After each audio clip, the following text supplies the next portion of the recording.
Good morning, everybody. Welcome to Change the Shed. It is May 15, 2024. Happy you are here. And whether you're watching this live or in the recording. So glad that you could come and talk about some weaving. Looks like a bunch of you are clicking in today from all over. If you haven't seen Change the Shed before, I'm in Southwest Colorado now. I moved here about 6 months ago to an area west of Durango, and I've been enjoying doing some weaving here in the sunshine. My studio windows face east, so I have a morning sunshine challenge, and hopefully the shades all work today. It looks like y'all are here from all over. Sibyl's here from Switzerland, and Julia from stormy Germany. Sunny but stormy Germany. Barbara's here from San Diego. And Sybil, I will just answer your question now before I forget. So Sybil from Switzerland is asking about I'm going to talk some about looms today. So I will talk about this a little bit more too. This is the Chloe loom. She's asking about the tines on the Chloe loom versus the saffron. And I can talk about that a little more. But yes, the Chloe loom tines are, at least the ones I have, are smoother than the saffron tines. And definitely ask me more about that in a class, Sybil, because I have a little more information about it. Okay, Elaine is here. Ooh, cool. All about looms. Small projects. That's what we're going to talk about today. Some about small projects and travel looms. Elaine says, how many looms is too many? I don't know how many looms I have, but I'd like to say more than I have. So let's just say, I think if you have 50 looms, it's not too many. I don't know if I have that many, but it could be if you counted all the little ones. Victoria from Healdsburg, welcome. Carol from Minnesota. Paula's here from the UK. Karen from Massachusetts. Glad you guys are working on various classes. I see people working on the Design Solutions class and the warm-up for Summer of Tapestry, and a bunch of you are working on the Discovery Box, which was wedge weave this quarter. Christine is doing some spinning and a sketch tapestry. Jessica's here from Illinois. Nan from New York. Bianca says there's no such thing as too many looms, Elaine. She's here from Germany. Working on a bunch of classes. Wonderful. And just ordered the saffron. Cool. I'm going to talk about a couple different looms today. Veronica's here from England. Karina's here from England. Lincolnshire and Northumberland. Very cool. Cheryl's here from Maryland. Heather from Indiana, working on a Summer of Tapestry. Piece about dandelions. Very cool. Mavis is here from South Africa. Rare that I get someone from South Africa. Welcome, Mavis. Very cool. And Dave is here from the UK. Welcome, Dave. Carol from Kentucky. Kate from Idaho Falls. It's fabulous to have you all here. Sally from Massachusetts. I just want to say at the top, the next Change the Shed is in 2 weeks on May 29. For those of you in the US, that's 2 days after Memorial Day. So hopefully you're recovered from Memorial Day by then and have done your memorializing and your partying, because 3-day weekend in the United States means it's time for picnics and camping. If you want to make a donation to Change the Shed to keep it running, on the Change the Shed page on my website, which is tapestryweaving.com, up there, there's a donation button on the main page. It's under online learning. And I have seen some fabulous things in the Discovery Box about wedge weave. Thank you guys. We had, those of you in the box, we had a live Zoom call yesterday, and that was some great questions. So if you're in that class and you missed the Q&A on Zoom, go to the class. The recording is up, and you'll want to watch that. Oh, Deb is here from Dolores. Hi, Deb. You're my neighbor. I could just yell and you could probably hear me. I live right down the road. I'm sure we'll meet somewhere soon.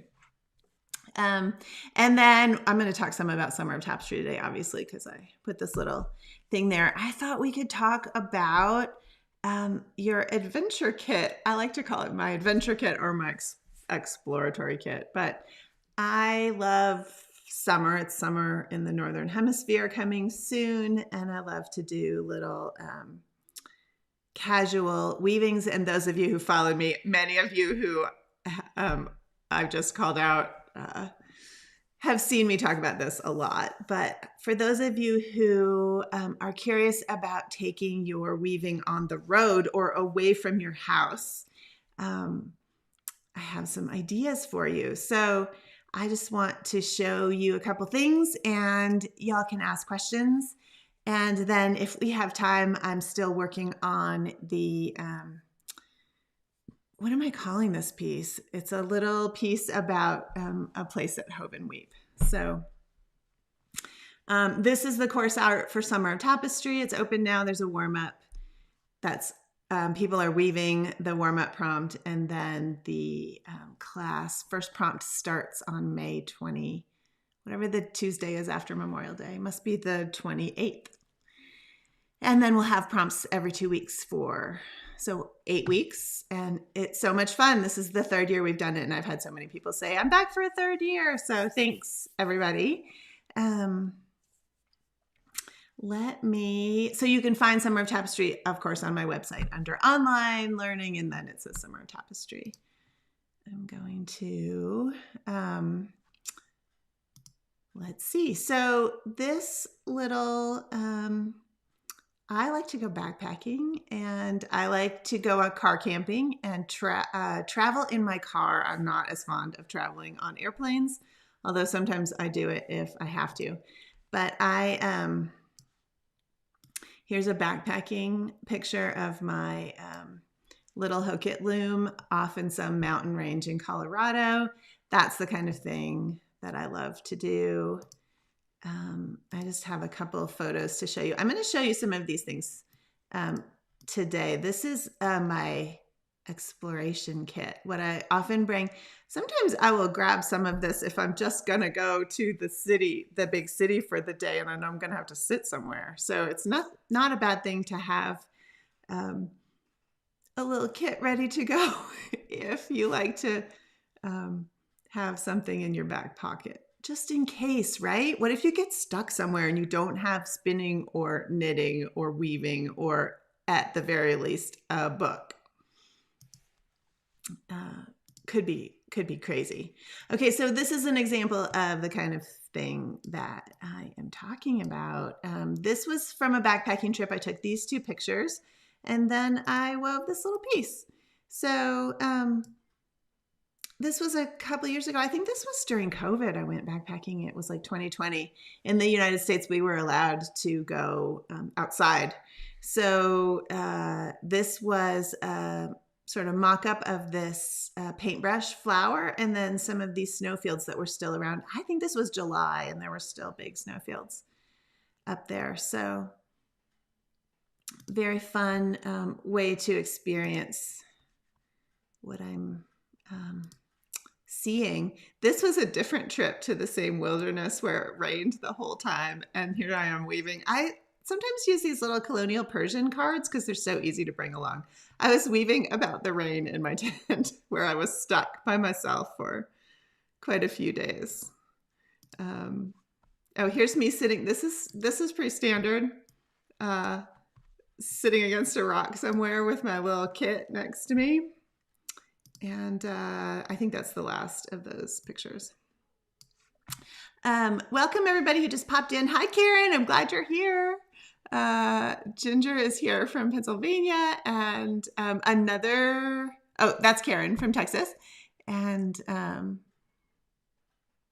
yeah, Jessica, I agree. So people in waiting rooms are always staring at their phones, which I tend to do if I don't have anything else with me, which is why I love even a sketchbook. If you're a drawer, having a sketchbook in your pocket, because it's just a little piece of, just a little pad of paper and a pen. But it's kind of fun to have a loom. People wonder what you're doing. Make people wonder, right?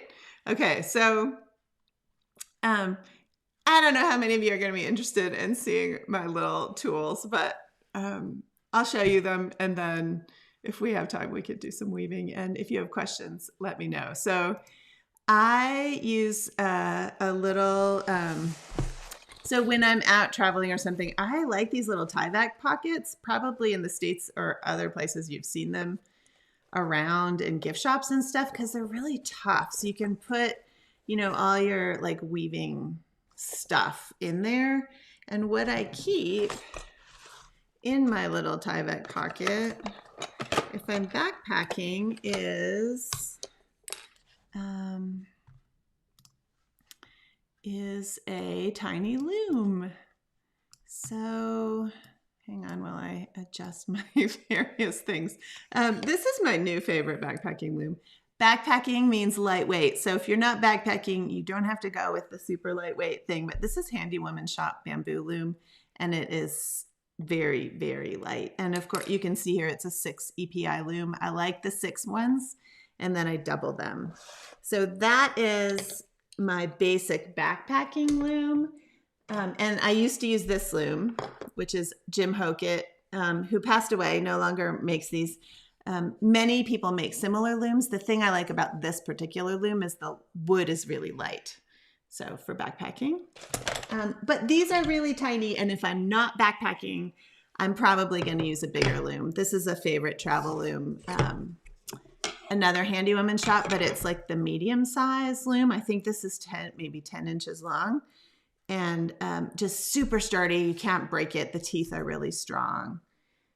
And then the other loom options for travel, I mean, there are lots of them, but this is the Chloe loom, which is the newer Mirex travel loom. It's heavy. It's a lot heavier than the Saffron. So the Saffron was a loom they had before this, and I don't actually have one right here, but it looks similar, except this is wood. And that's a really great travel loom. These come apart into little pieces, so you can take them with you easily. And yes.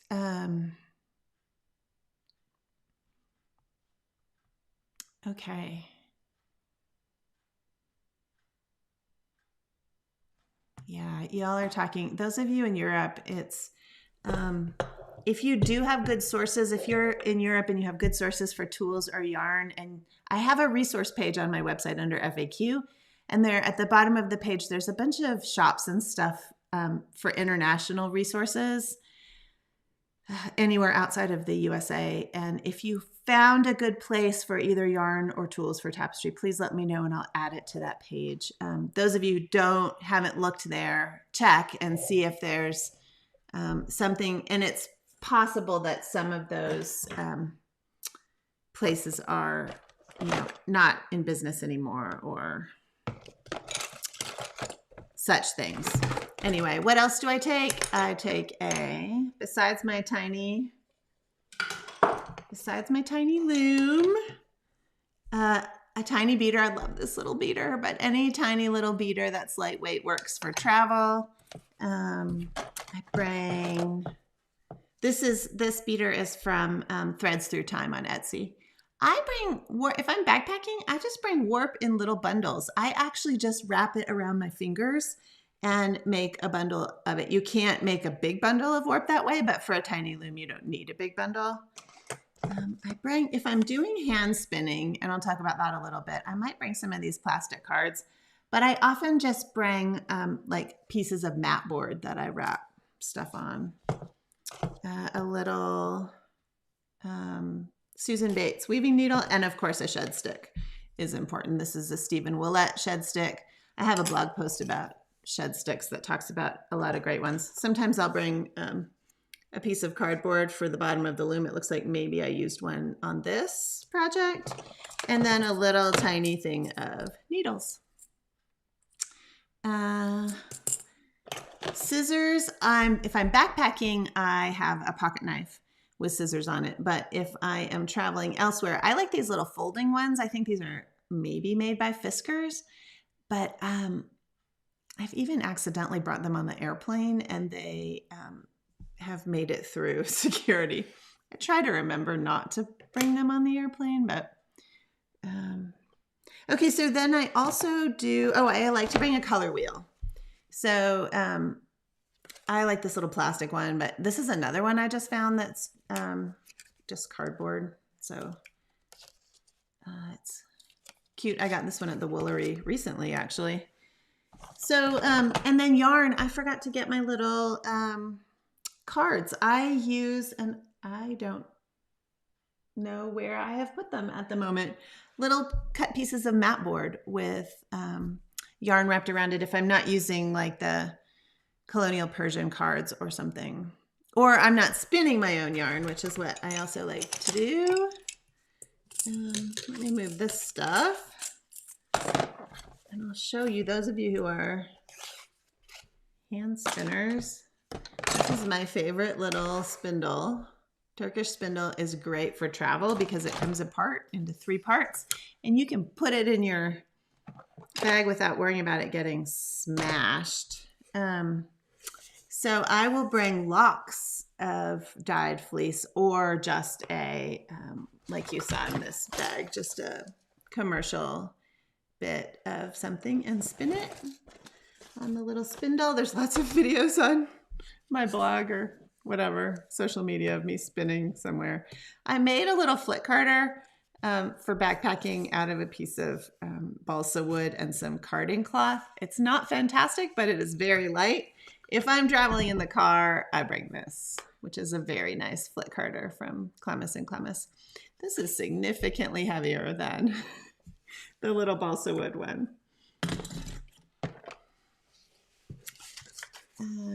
Okay. And then the last, here. Also, if I'm going somewhere and I am spinning, this is a Nitty Noddy from Katrinkles. And these are great. Lots of companies make ones like this. You don't have to get it from Katrinkles, but I like that they put my name on it.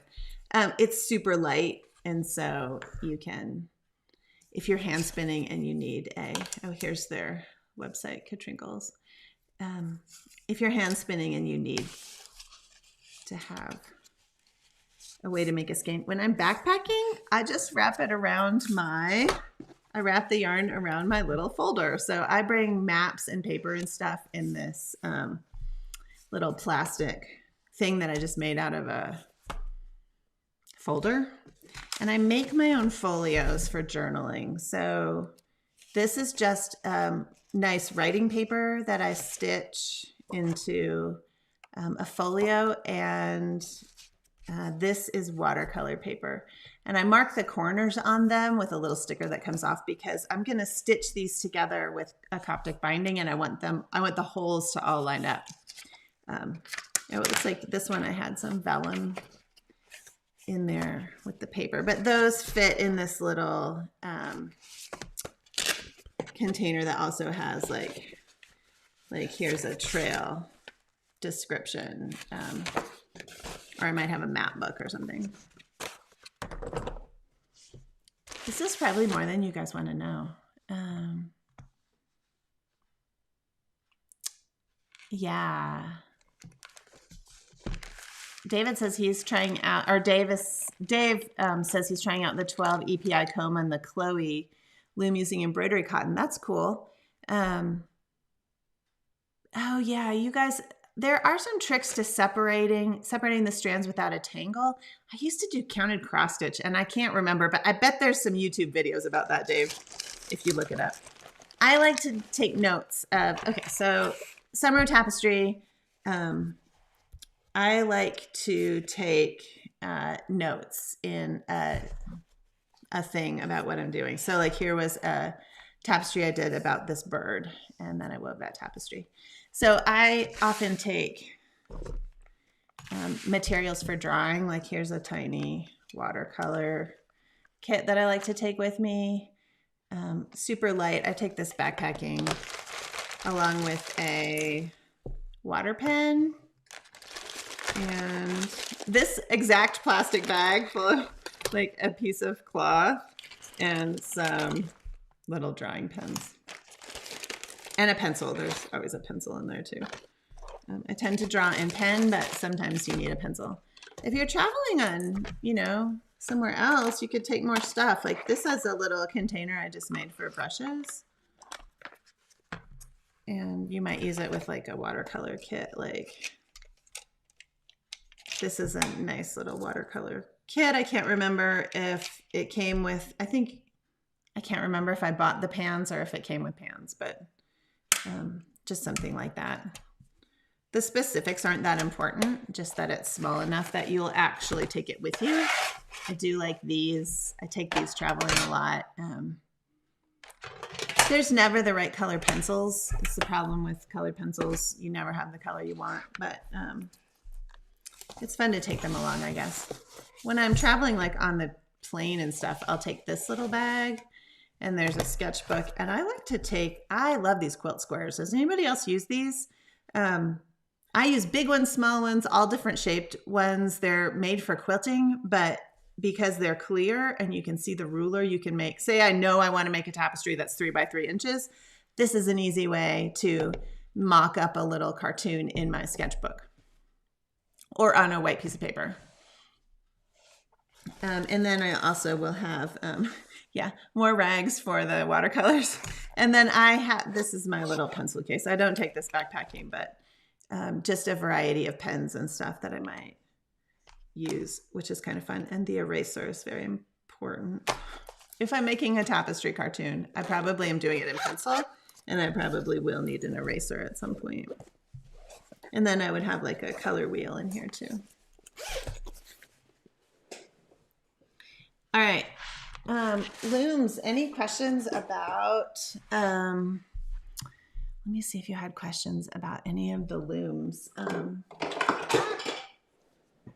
Never drop your, oh, here's another one that just happens to be right here. This is a new one I got.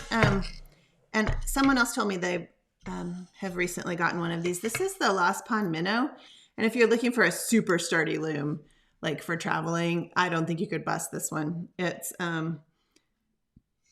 nice. It's simple. Made by Lost Pond Looms. It's 8 EPI. So it's a nice peg loom. And then this is the Merrick's Chloe. And I apologize that I didn't pull out a Merrick's Saffron. Okay. Dee's here from Phoenix. Gundren's here from Iceland. Hooray. Backstrap looms. That's a great thought, Jessica. She's taking Andean weaving with Abby Frankelmont, who is a master spinner and lives in Peru. And backstrap looms, that's a great idea. If you follow Sarah Sweat, she also uses backstrap looms a lot. In fact, her blog post yesterday, or her newsletter yesterday, was she was weaving cloth on a backstrap loom again. So she also has Sarah Sweat has a little PDF download about making and using a backstrap loom. So that would be a good source if you are not taking a class with Abby Frankelmont like Jessica is. Okay. Pamela is here. She's on a trip and brought along a copper tube loom to work on the Discovery Box. Perfect. I also did not locate my tiny copper pipe loom, but copper pipe looms are fabulous for traveling because they're sturdy. And if you're going in a car or even on a plane, they're great to take along. Oh, the spindle. Jessica was asking about this little guy. This is from the Woolery, and I apologize that I don't know what it is. They have this particular spindle in a ton of woods. It's not a Schneider. This is, I was going to say it's inexpensive. It's not inexpensive. I think these are still just over $50, but they're super sturdy. And that's what I'm looking for. I have like some Jenkins spindles and stuff, and I don't like to take them traveling because I'm afraid I'll sit on them or something. And this one has survived my backpacking trips for like 10 years. So, yeah, I found that at the Woolery, and I'll have to look up what the manufacturer is. I'll put it in the notes for today. The website, oh, Elaine, the website for the Nitty Naughty is Katrinkles. Someone maybe will pop it in there. K-T-R-I-N. Yeah.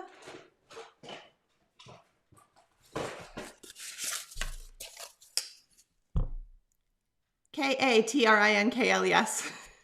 They make a lot of cool knitting stuff too. They do lots of spinning and knitting stuff.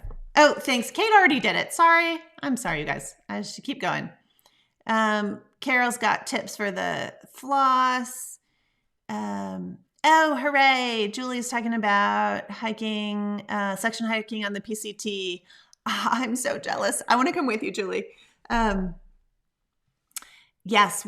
So that I'm just going to go off on a small tangent for Julie's sake, y'all. Apologize for those of you who are not hikers, but backpacking, you have to keep your weight down as much as possible. And so this little kit, and I do bring this when I go backpacking, I try to keep the weight of the whole kit, including yarn, to 6 ounces if possible. And you can do it if you use the little bamboo Handy Woman's Shop loom and just a few tools. So 6 ounces is always my goal. Sometimes it creeps upward towards 8, but 8 ounces is half a pound, and that is a lot to take for backpacking. So you have to keep it down. That's the other reason I make folios for my journal. I would never take a whole journal book on the trail because it's just too heavy. I make little folios and then stitch them together later. So I can, if I'm going on a long hike, I can mail myself new ones and mail the other ones home. If I'm just going for a week or something, then, you probably only need 1 or 2 anyway. Okay. Okay, sorry. Yeah, Corinne says I'm buffering a lot. Could well be my internet. I am hooked up to Ethernet and I apologize. I have Starlink now because I live in rural America and it's the very best I can do. And so if Starlink is looking for a new satellite, then it will pause and buffer and probably maybe even cut out. I haven't had it cut out in a while, but it does buffer. And sometimes it's blazing fast. So it is frustrating, but there is absolutely nothing I can do about it. I have done everything I can do except move back to a city, and I'm not doing that. So this is also why I do a lot of static videos, and I'll look at the recording and see if there's anything I need to fix. Oh, there was one other thing here I wanted to show you guys. Let me go back to this other camera for a second. I just brought out some of my little tiny, these are the kinds of things I'm weaving for this whole summer of Tapestry Diary thing. This was a tiny piece about an Agnes Martin exhibit in Taos. If those of you have been to the Harwood in Taos, have seen the Agnes Martin room, or you've seen any of her paintings, I wanted to do, that's really blown out, sorry. I wanted to do a little tapestry about, here, I'm going to use this other camera. A little tapestry about Agnes Martin. And then here, I have a couple here. This is one that ended up in some social media blog post kind of stuff lately. Oh, if you saw my blog post last week, I was weaving this piece in that blog post. And I always put little tags about when I did it. So this was called the Beckies and from 2019. And then I'll put what materials I used. This one was from Summer of Tapestry last year or the year before. Anyway, this was about a lake that I went to. Wait, the thing will tell me, 2022. So this was from Summer Tapestry 2022, here's an old one from 2017. I was thinking about climate change and how we didn't have any snow anymore. So I made this snowman in the desert. Here's a Summer Tapestry one that those of you who've taken the class have seen. This was about roses in my backyard. And one more, this was from, maybe some of you were at this workshop, a workshop I taught in CSU Mountain Campus in Colorado, and there was a cabin that burned down, and I had been there over and over many years, and this particular year, which was 2019, the cabin was gone. It had burned like 2 weeks before we got there. And they had this big caution tape around the cabin. So this was a memory of walking. I would walk to that cabin every day when I was teaching there. So that's just a fun example of some of the things I like to do. Oh, this is the Rosie tapestry. Those of you who remember this story, 2022, we were dog sitting this little black dog, Rosie, and we took her camping, and she likes to chase bunnies. So that was about her chasing bunnies. Just fun things to play with. Yeah. So, oh yeah, Carol says she camps in an RV. There are actually moments, Carol, where I'm tempted. We could rent an RV maybe, right? Because I could bring all the things. This is the thing that happens with me and my family, is that I have piles of craft bags to go on any trip, and sometimes the family gets a little frustrated by that. Karen is going to Sedona in September, bringing her travel weaving kit. That's awesome.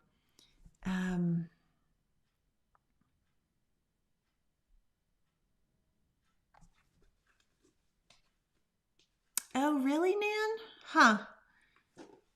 The feed I didn't know that they would have any ads on the live feed. I could check into that if I can change that setting or not.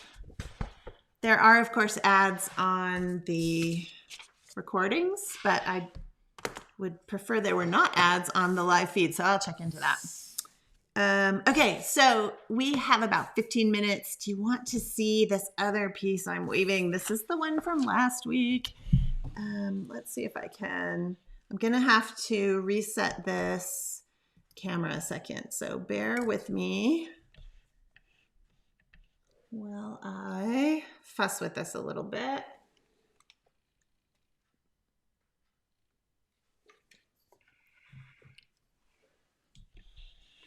It's always hard to get everything.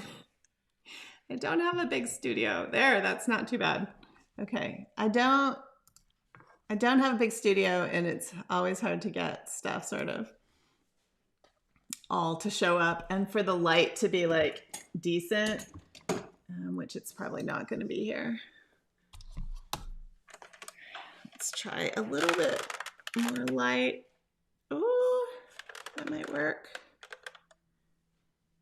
Okay, I'm still working on this little drawing. I don't know if you remember this. I do sticky notes a lot. Do you guys do that? What's happening? Here's another sticky note. I started this indigo color, and I'm like, well, I need to keep track of what color I'm using because, of course, I won't remember when I come back. So, yeah, notes like this are helpful. And also, I've made notes about the colors that I'm using. This is all with array. This is for the Summer of Tapestry class, so those of you in the class will see this again in prompt 1, which drops in less than 2 weeks, so I don't know that this will be done by then, but that is okay because that is not the point that I have all of my things done. The point is to give you some prompts to go from and to enjoy what everybody is weaving. Okay, I need a little bit of the gold right there.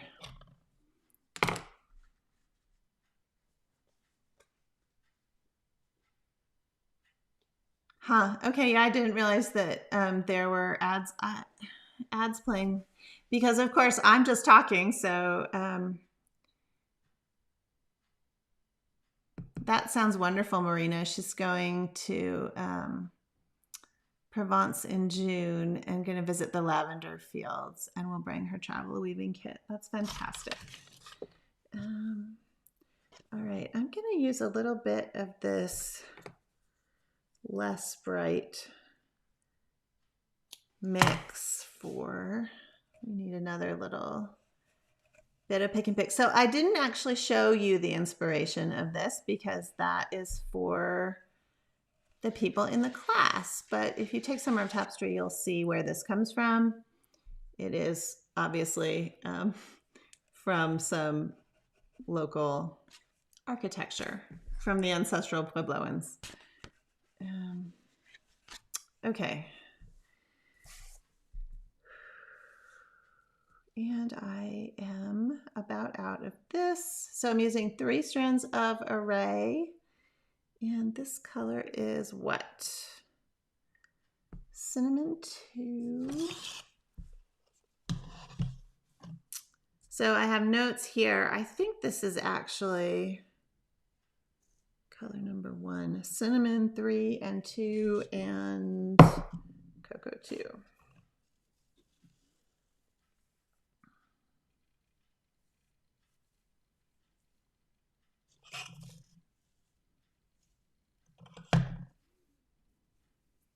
Obviously, a lot of people in Summer of Tapestry don't go anywhere. It's not a class about traveling. It's a class about experiencing what's happening around you, spending some time experiencing wherever you are and making some notes and learning to simplify. A big part of the class is learning to simplify.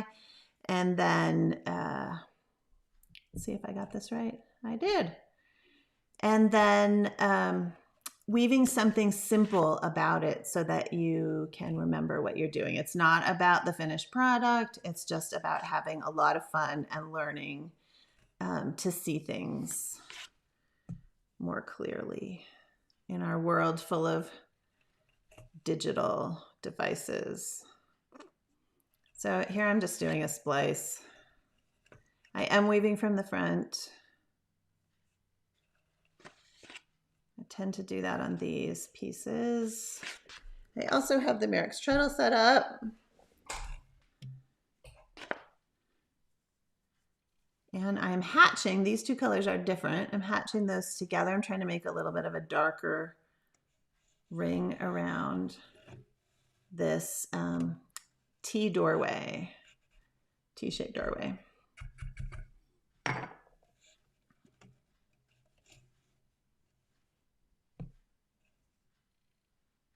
Oh, thanks, Julia. She says I should have an exhibition with all my tiny pieces. Actually, that would be really fun. Never really thought about doing that. In my last studio, I had them all just stuck on foam core on the studio wall. And I haven't done that since I moved here.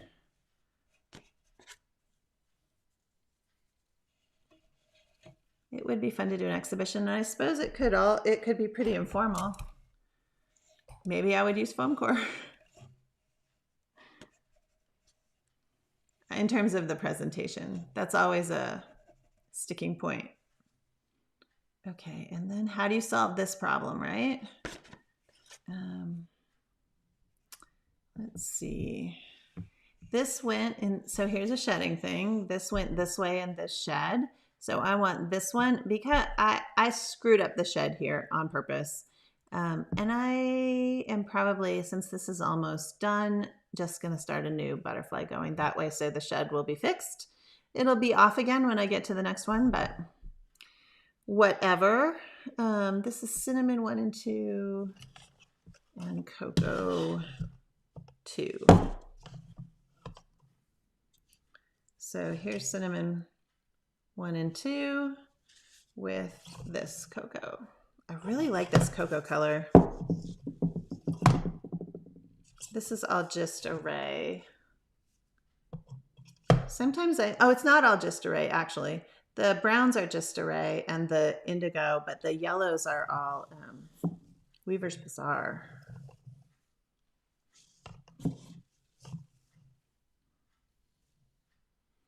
Deb's asking what set for array. I am weaving this at 8 ends per inch with 3 strands of array. 4 strands will also work. But array is a thin yarn, so you can do it at any set. You could use 1 strand at 16 EPI, I think. I've seen people use 1 strand at 12 EPI, and then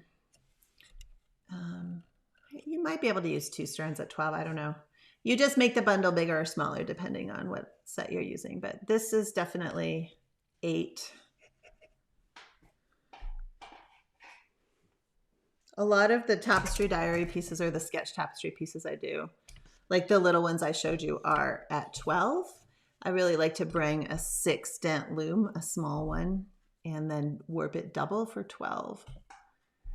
But if you're newer to tapestry, 8 is less frustrating. The thing is, and I talk about this a lot in the class, is about simplification. And that's what the prompts are about. How do you focus on something specific? Something that you want to remember about something you saw, but make the weaving simple enough that it's fun and easy to weave and not super frustrating. Because small format is, you only have this many warps. There's only, you know, that many options to make a form. Christine, yes. You're making me laugh. So it's okay to use different yarns in one piece, she says. Yes, you can do that. Yes, you can use different yarns in one piece. These yarns are quite similar. The Weaver's Bazaar is much shinier. Not much. It is, you might even be able to see it in the camera. This is Array and this is Weaver's Bazaar. It's clear to me, but it's probably, because my light is so weird, maybe hard to tell. But the Array is a little bit more matte, and the Weaver's Bazaar, because of the fleece they use and the worsted, or the worsted spin that they use, is shinier. So sometimes I'll choose materials just based on the effect that I want in the piece. I'm also a lot looser about that kind of thing, Christine, in a small sketch tapestry, because the point is to have fun and to express something. I don't worry so much about materials. If I'm weaving a 5-foot square tapestry on a big loom, lots of people do mix yarns, and that's fine. I tend to use the same yarn on something like that. Okay, so here I'm going to cause a shedding problem right away. Or I could fix it. So here I just want the dots with the yellow. And if I put another pick of the yellow, it will create a solid line, which I don't want because of what this is about. So I can use a little piece of, I can create more tails. If this were a loom, I could see the back. It would be really cool. Copper pipe looms are really great for that. You can turn them over and see the other side, and that is a great advantage. Okay, and I'm going to pigtail this. I'm just putting one strand of the Array in here to shift the shed so I can weave back with that butterfly I just put in there, which I told you was going to be, the shed was going to be wrong right away, and indeed it is. Okay, here we go.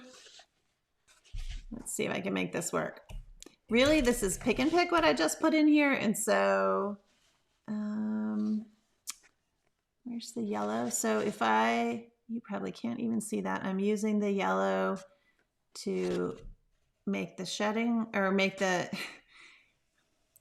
all work. If you've done pick and pick, you have perhaps know what I'm talking about. I'm in the wrong shed. Okay.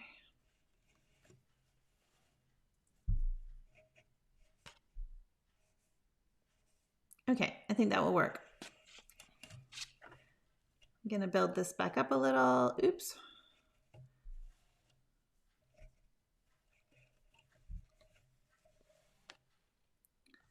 All right, everybody.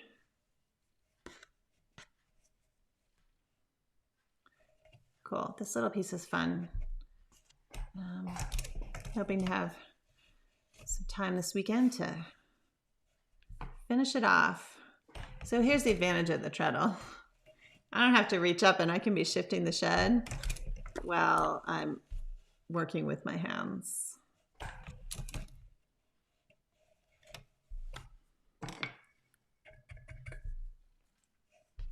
Okay. That might be all right. I don't know. So this indigo, I am on 3 of the 4.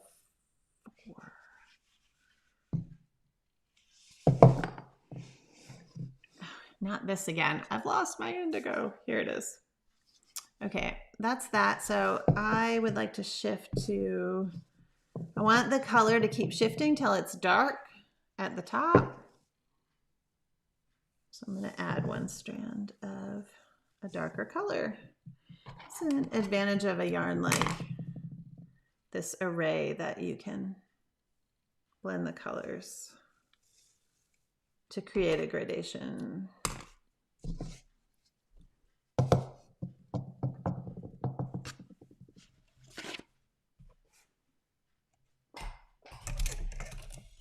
I will stitch these slits and I will do it pretty soon.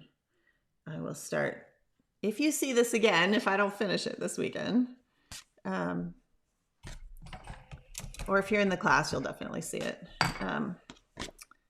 You'll see that I will have these slits will be stitching in progress. I like to stitch as I go.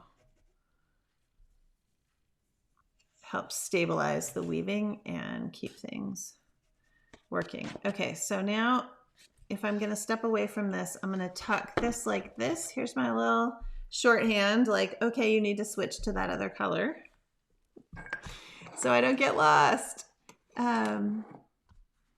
Yay, Jennifer's here. Looking forward to Summer of Tapestry 3, she says.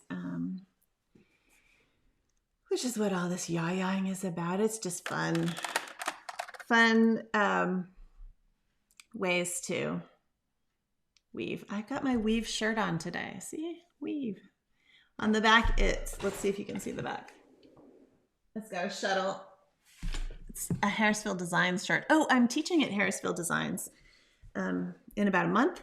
And I think there's openings in the class. If anybody is interested in coming to Harrisville to do a class about color and tapestry, I'm excited about it. And last I checked, there was still a couple openings. So if you want to come, contact Harrisville.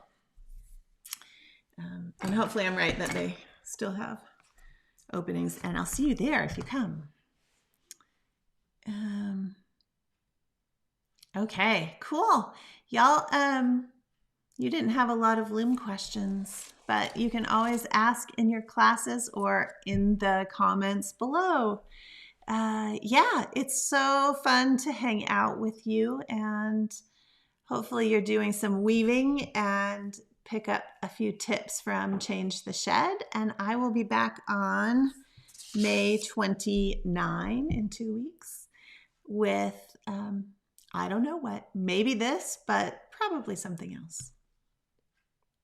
All right, everybody, thanks so much for coming, and I appreciate all of the fun things you're doing in Tapestry. If you want to tag what you're doing, use the hashtag #ChangeTheShed, especially on Instagram. I would love to see it.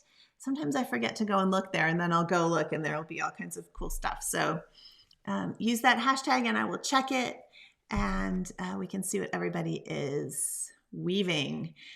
If you're on Facebook, I also, you can tag Rebecca Mezoff Tapestry Studio. I would love to see what you're doing. Okay, I don't really use Twitter anymore, so sorry about that. But I have a Twitter account, but I don't really look at it. Awesome. Thanks, everybody. Happy weaving. Have so much fun. Go outside or whatever. Stay inside. If you're in the southern hemisphere, it's winter. But yeah. Bye-bye, everybody.